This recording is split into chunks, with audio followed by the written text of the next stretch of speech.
Hello guys, girls, gamers, welcome back to Bionic Heart. As you can see by my dress up and everything, I'm recording a bunch of episodes at once. I've just finished recording the last one. I want to get 3 Bionic Hearts recordings done today.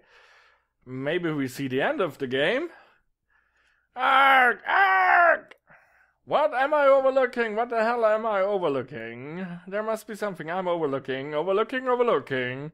Because I think I have all the pieces now and I'm still not coming together. Maybe I'm overlooking something. Where's Tanya? Where's the question I need to answer now? Without Tanya, I've all been able to then we without a penny.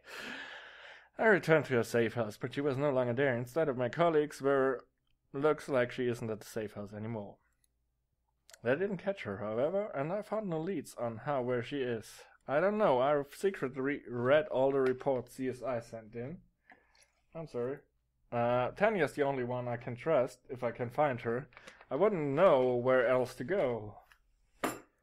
I can just reveal what I know about nanotech. If what Rob said is true, everyone, including the chief, is in their pockets, and they'll just dispose of the evidence. I'm sorry.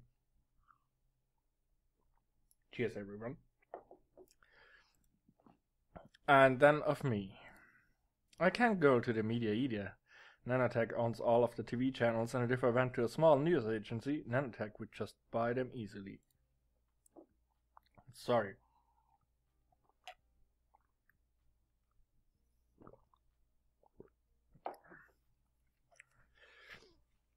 A little bit of spit building up when you talk so much. My only hope is that Tanya has a way of using what I found at Nanotech against them. But even if she has, I'll have to find her. Just where could she be? Luke, corridor to Mars penthouse. No, so Luke's still not dead. How unfortunate. I'm so useless, I can't do anything right. I had it in my hands to stop this. I could have made a difference. I let myself go astray. Ashtray. What has become of me? I was once a reasonable guy. I once could trust my judgment. What went wrong? What on earth went wrong? Well, on Earth it's raining constantly. That's one thing that's wrong. I have to get out of here. Out of this house. Why did I even come back? What was I thinking? I don't belong here. I don't belong in the company of Tom and Helen. I don't even belong on Mars. If only I could change that. If only I could turn back time to before I came here. I could have done so many things differently. I could have shown Tanya the door when she showed up back then. No, this wasn't Tanya's fault. This was all mine. I blew it. I can't blame anyone else. Not even Maya. It was my choice to turn against him. Oh god, now I can't even stand my own company any longer. Well, there's one solution. Got a gun? No. Seriously, no. Never do that. That's a bad idea. You hurt people around you. If you ever need someone to talk, just hit me up. Write in the comments, tweet me, anything. There are people who can help you. I will listen to you. Just don't do that. I've been affected by that. And I can tell you it's horrible on those who leave behind. So that's some serious talk. Sorry, I had to. Because I'm making fun of this and maybe I appear to be heartless or something. But humor is that's a game. But if you're in real life thinking negatively, if you don't see a way out, there's always a way out. Suicide is a permanent solution to a temporary problem. So, okay? Just to be clear on that. I've got to end this quickly before I go insane. Well, provided I still have some sanity left. At least it's enough to still consider my options. I've seen a bit of the Mars colony in the last few days. I know my way around. I know a nice and high building, and I think my way up to the roof. I know my way up to the roof. Well, sorry, the way up to the roof is usually up. How high could it be? 300, 400 feasts. I guess that should be more than sufficient. I suppose the people on Mars can do a lot, but I doubt they can back me up if I dive down the building head first. So, you got a gun and, yeah, okay. Tanya, Nanotech headquarters. I kick the grate at the end of the air conditioning shaft into the room and slide out of the hiding place. I totally forgot to start my timer. I'm not sure how long I've been recording, but I don't think it was more than 5 minutes. So maybe it's a bit of a long episode today. At least if my information is correct. But the bad thing is there should be some giant robot somewhere down here, and I don't see one. Well, it should be a long episode. I spent a few minutes ranting at you. That's some big feet.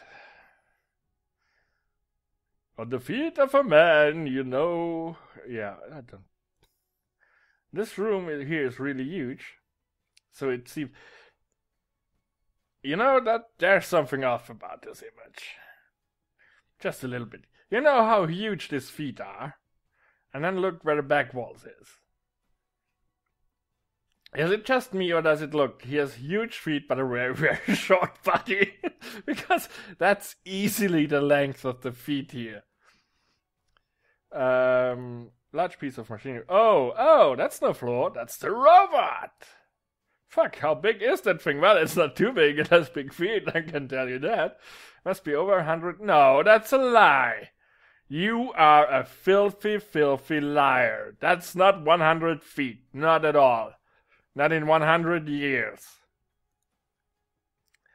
Yeah, I'm standing between its legs. Get your mind out of the gutter. But I guess it's not lying on the floor technically. The floor has a huge indentation and it lies inside. No, it has not. You're lying again to me. It lies inside. Construction. Maybe this room here was like a giant mold and its parts were assembled into the right form. Well, it may... In any case, how does it leave this hall? It's certainly high enough so that this robot... No, it is not. No. His feet are so high as the ceiling. This is not working at all. I think you weren't clear to the artist that, the thing should... Don't worry. Maybe the ceiling somehow... What? Certainly high enough. It's certainly high enough so that this robot could stand in it. But there are no doors it could leave it through, okay? Maybe the ceiling somehow opens up.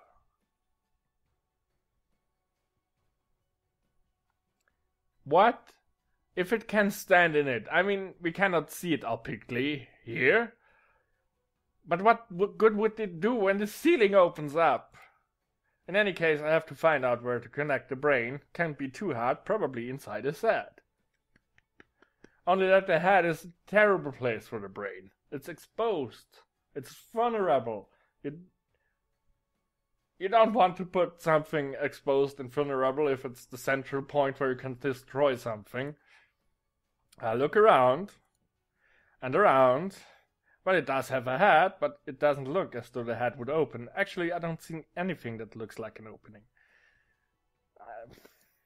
Or at least nothing where one of those brain jars would fit into.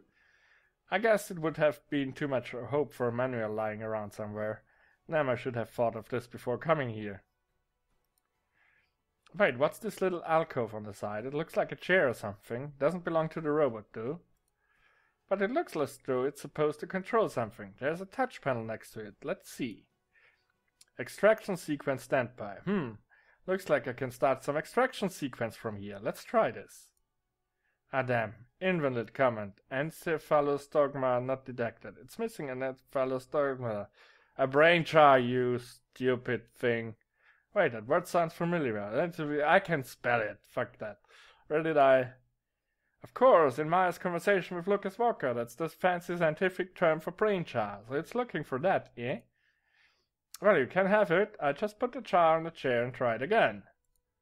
What? Invalid comma, that was in the wrong position. What am I not doing right? So, when you had it, it didn't detect it, but on the chair it does? Makes sense. Wait, if this really is a chair and someone was sitting on there, then the head would be up here. So if I hold the brain jar up here and try again... extraction sequence improved. Why extraction sequence? Wouldn't it be insertion sequence? Because... I don't know.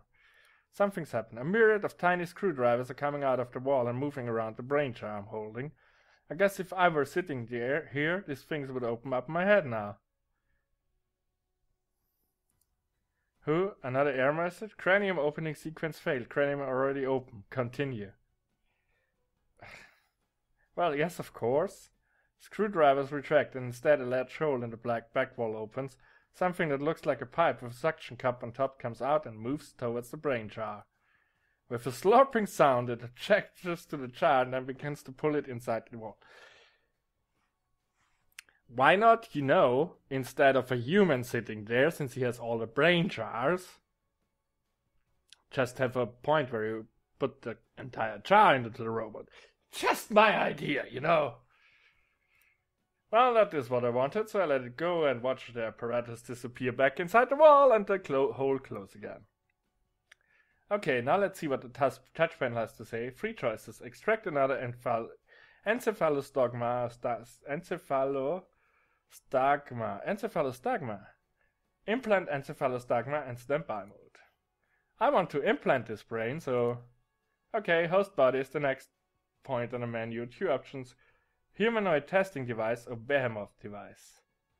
Hey, behemoth device, what else? I touch the menu option and... Whoa, something's happening. Some heavy machinery has just started to run. And the entire room is vibrating. It's hard to see, but I think the behemoth device is moving. Yes, it's starting to slide toward the back wall of the room, very, very slowly. What does the panel say? Implantation sequence, 7 minutes 43 seconds. That's some sort of countdown. No! And below is another option, abort implantation. I was hoping to just prepare everything and then hide again. But if this sequence can be aborted, I will probably have to stay down here and make sure nobody messes with it. Especially since this machinery isn't exactly silent, adapted progress will go unnoticed. Good thing there's only one door in this room. I doubt anyone else will come the same way I did, so all I need is to watch that one entrance. I'll best stand right next to it so that I can surprise whoever comes in. It will probably guards you accidentally a word. So that means I should be able to grab a gun, and with a gun, that moment somebody suddenly grabs my arm from behind. What? And before I react, I'm hurled around with immense force. It's Susan. And thrown against the plastic wall cover. Or Julia, not Susan Storm, it's from Incredible... No, what's the movie? I don't care. Fantastic Four. Which shatters under my weight. Sorry. I hear the crackle of electricity around me as my body rips a few power lines from the sockets and leaves the live wires open.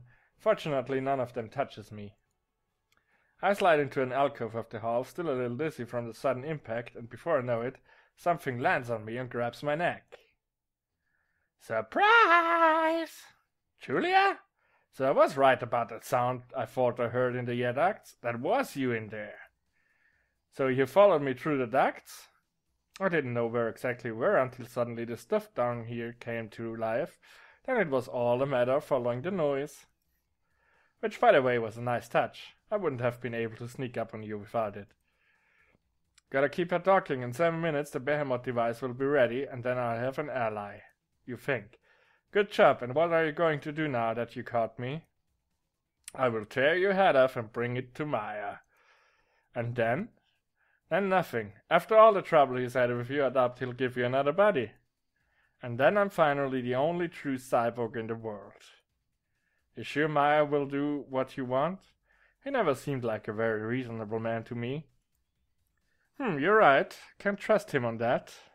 See? So I first tear your head off and then crush it. Ooh. Good idea you had, Tanya, and now say farewell. Shit. Doesn't look as she's interested in a conversation. All she's interested is tearing my head off. Well, it's my favorite pastime too. I doubt she's strong enough to really tear me apart, but if she severs the connection between my head and my body... Fuck, I've got to do something. Hint, this time the meter shows structural integrity, which each decision Tanya makes it will go down, as Julia tears and rips at her head. However, she can pretend that Junior has managed to sever her neck. To do that she must, in order, fight back strongly, and then not so strongly, then weakly, then cease to fight. That's safe.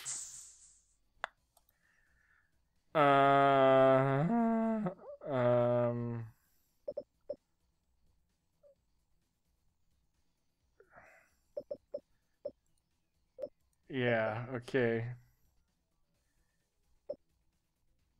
Reach for a live wire and electrocute Julia. One of these cables is just in reach. If I can quickly grab it, I stretch out my arm and... Shit, too short by half an inch. Crap. Who, what are you? Oh, I see, electrified wires. Neat idea, really neat idea, Tanya. That will save me quite some time. Holding me down with one arm and one knee, Julia reaches for the cable and grabs it. And then she pushes it against my head. Ah! The pain, unbelievable. Everything's going white, a terrible blinding bluish white, and it feels like my brain is on fire. The least words I hear are Julia's. Shocking, isn't it? Okay. Oh, there's an ending. Despite her struggle, Tanya failed to escape the hands of Richard Meyer, Four, and his minions. She had fought for her liberty and for revenge against an attack she had been denied both. Her story ended with her short existence in this world. However, while one story, we want to load here. Okay.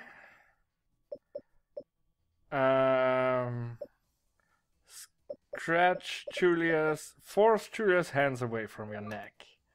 I grab Julia. Oh, that's medium resistance. Crap, but arc. That was not it. Kick Julia away from it. Strong resistance. Okay, strong resistance. That was the other was medium resistance. That's also strong resistance. Oh, somebody's got the fighting spirits. I just want to get through that.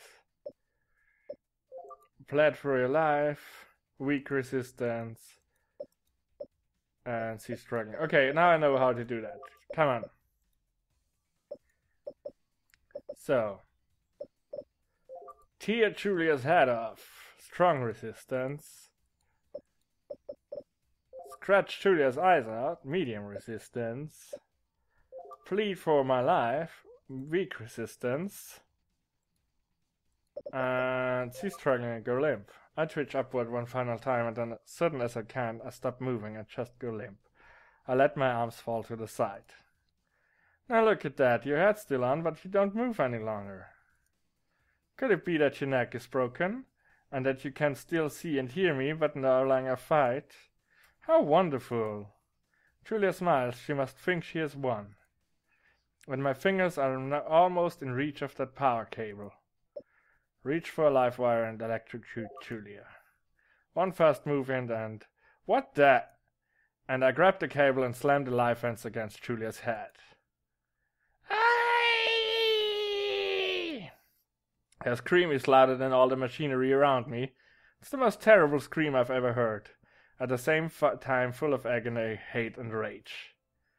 And the longer it goes, the more metallic and synthetic it becomes. After a short while, it has no longer even remotely it has nothing even remotely human anymore. Julia's body shakes and shivers, and the skin on her head begins to peel off where I hold the wire to it. A putrid black smoke rises from where it burns.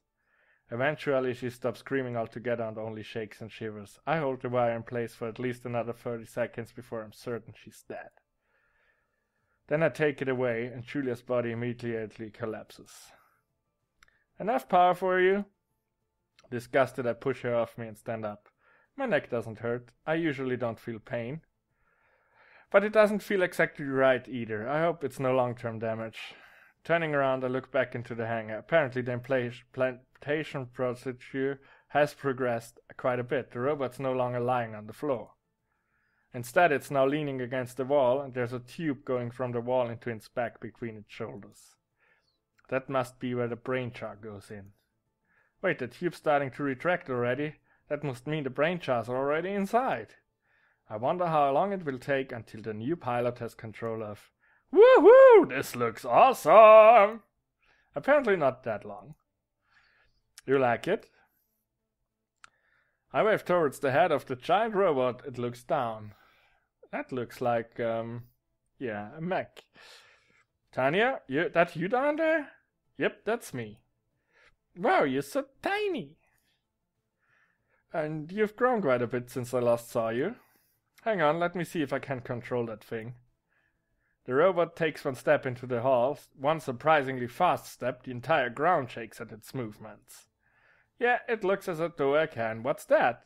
I just found the weapons interface of that thing. Wow, it's really packed.